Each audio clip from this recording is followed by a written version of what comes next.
नितिन नवीन को बीजेपी का अध्यक्ष बनाना सिर्फ पद देना नहीं, बल्कि उस राजनीति की पुष्टि है जो जमीन, संगठन और धैर्य पर खड़ी होती है।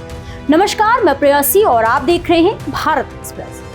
बात साल 2010 की है, जब गुजरात के तत्कालीन मुख्यमंत्री नरेंद्र मोदी बीजेपी की कार्यकारिणी की बैठक में शामिल होने बिहार की राजधानी पटना पहुंचे थे।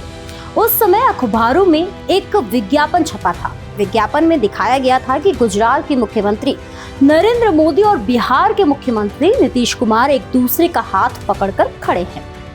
इसमें लिखा गया था कि बिहार में बाढ़ जैसी आपदा में कैसे गुजरात ने मदद की। कहा जाता है कि इस विज्ञापन को देखकर नीतीश कुमार का पारा चढ़ गया। नीतीश कुमार बहुत नाराज हुए। उन्होंने अपने अधिकारियों और सहयोगियों से पूछा कि उनकी अनुमति के बिना ये विज्ञापन कैसे छापा गया।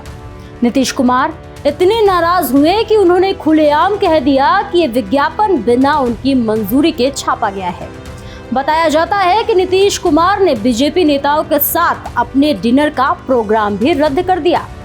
अखबार में विज्ञापन देने वाले दो नेता थे, बीजेपी के संजीव चौरसिया और नितिन नवीन। वही नितिन नवीन जो अब दुनिया की सबसे बड़ी पार्टी के अध्यक्ष हैं। पक्के तौर पर यह तो नहीं कहा जा सकता कि नितिन नवीन को बीजेपी ने अध्यक्ष क्यों बनाया, लेकिन एक साधारण कार्यकर्ता से अध्यक्ष तक का सफर ये शायद बीजेपी में ही मुमकिन है। नितिन नवीन इसका प्रत्यक्ष उदाहरण है। बीजेपी में नवीन युग का उदय हो रहा है। पार्टी ने एक ऐसा फैसला लिया जिससे देश की राजनीति में वो हुआ जिसकी शायद ही किसी ने कल्पना की हो। 45 साल की उम्र में बीजेपी का अध्यक्ष बनने वाले नितिन नवीन दिल्ली में हॉस्टल में रहकर पढ़ाई करते थे। एक बार उन्होंने अपने इस्लाम बुक में लिखा था कि राजनीति में जाना उनके जीवन का सबसे बुरा दिन होगा।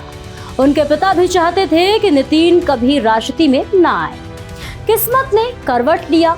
नितिन न सिर्फ राजनीति में आए बल्कि आकर छा गए। नितिन की राजनीतिक यात्रा उनके पारिवारिक विरासत से जुड़ी हुई है। उनके पिता किशोर प्रसाद सिन्हा बीजेपी के बड़े नेता थे। पटना पश्चिम से 4 बार विधायक रहे और संघ के खास माने जाते थे। बात साल 2006 की है। ये साल नितिन के जीवन में भूचाल लेकर आया। बिहार में 2005 में विधानसभा चुनाव हुए जिसमें उनके पिता जीत गए, लेकिन 2006 में उनका निधन हो गया। पटना पश्चिम सीट पर उपचुनाव होना था। बीजेपी ने नितिन नवीन को उपचुनाव लड़ने के लिए कहा। काफी समझाने बुझाने पर वो राजी हो गए। 26 साल की उम्र में अपनी पढ़ाई छोड़ दी और सक्रिय राजनीति में आ गए। इसके बाद वो लगातार 5 बार विधायक चुने गए।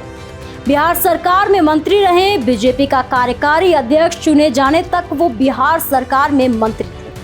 बीजेपी में कार्यकर्ता के तौर पर लंबे समय तक काम किया, जिसके कारण उन्हें बिहार बीजेपी युवा मोर्चा का अध्यक्ष और राष्ट्रीय महामंत्री का पद दिया गया। साल 2019 में सिक्किम में चुनाव प्रभारी बनाए गए। छत्तीसगढ़ राज्य के प्रभारी के तौर पर काम करने का अनुभव भी उनके पास है। साल 2023 में छत्तीसगढ़ में बीजेपी की जीत में नितिन नवीन की भूमिका भी काफी अहम मानी जाती है। ऐसा कहा जाता है कि नितिन नवीन ने जमीनी स्तर पर संगठन को मजबूत किया था, जिसका फायदा बीजेपी को हुआ। एक कहानी नितिन नवीन के पहले चुनाव से जुड़ी है। साल 2022 में नीतीश कुमार बीजेपी का साथ छोड़ आरजेडी के साथ आ गए। बिहार में विधानसभा का सत्र चल रहा था, तभी अचानक सदन के अंदर नीतीश कुमार नितिन नवीन को डांटने लगे। जब नितिन नवीन कुछ बोलने के लिए खड़े हुए तो नीतीश कुमार ने बात काटते हुए कहा कि बैठो, तुम क्या जानते हो, जिस दिन तुम्हारे पिता की मृत्यु हो गई थी और उस दिन पूरे पटना में मात्र 18% वोट हुआ था, तब भी आप ही जीते थे। बोलो मत, चुपचाप रहो। तुम बोलोगे मेरे खिलाफ, तभी केंद्र वाला कुछ आगे बढ़ा देगा।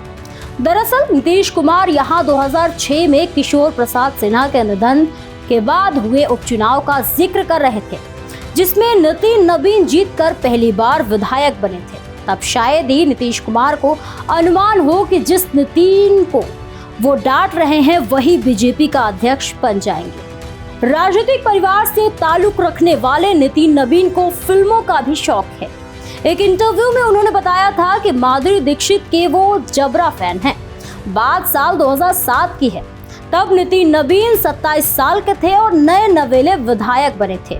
पटना में एक कार्यक्रम हो रहा था। वहां नितिन ने रघुपति राघव राजा राम गाने पर रैंप वॉक किया। ये बात दिल्ली तक पहुंच गई।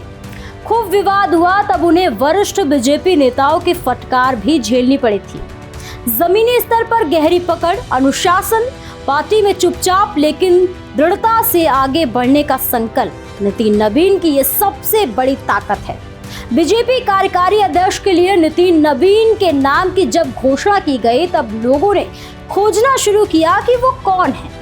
बीजेपी के शीर्ष नेतृत्व को समझने में देश के बड़े बड़े राजनीतिक विश्लेषक, पत्रकार, यूट्यूबर्स और बुद्धिजीवी पूरी तरह फेल हो गए। 14 दिसंबर को नितिन नवीन के नाम की घोषणा करके बीजेपी ने फिर साबित कर दिया कि जहां सारे विश्लेषकों की सोच खत्म होती है, वहां से बीजेपी के शीर्ष नेतृत्व की सोच शुरू होती है। अब बीजेपी का भविष्य नितिन नवीन के हाथों में है और उनकी पहली परीक्षा पश्चिम बंगाल में होने वाले विधानसभा चुनाव में है। इस खबर पर आपकी क्या राय है, हमें कमेंट सेक्शन में जरूर बताएं। तब तक के लिए बने रहिए भारत एक्सप्रेस के साथ।